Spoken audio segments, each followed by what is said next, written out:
بقولك ايه؟ ابني ما بيردش عليا. طب وايه المشكلة ما بيردش؟ ما ممكن مع اصحابه او حاجة.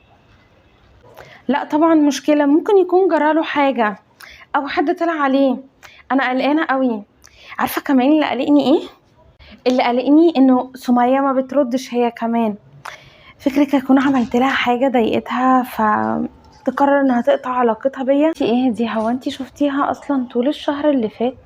ايه اللي هيخليها بس تقطع علاقتها بيكي؟ اهدي، انا رأيي بس ان انتي متوترة. لا وكمان كملت.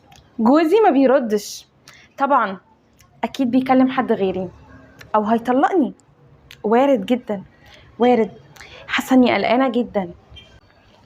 ماله جوزك؟ عملك ايه بس؟ ما هو مش معنى انه كل ما يردش عليكي انه اكيد هيطلقك. ما وارد يا حبيبتي عنده مشاكل في الشغل او حاجه. مش عارفه، كذا حاجه كذا حاجه كده حاصله مع بعض قلقني. بصراحة انتي قلقانة قوي. صاحبتك ممكن تكون طاقتها خلصت، وابنك ممكن يكون مشغول مع اصحابه في المدرسة او لسه ما خلصش اصلا الدرس بتاعه، وجوزك وارد يكون عنده حاجة.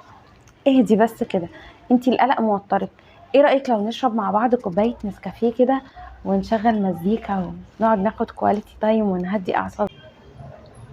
انتي ايه الهدوء اللي انتي فيه ده؟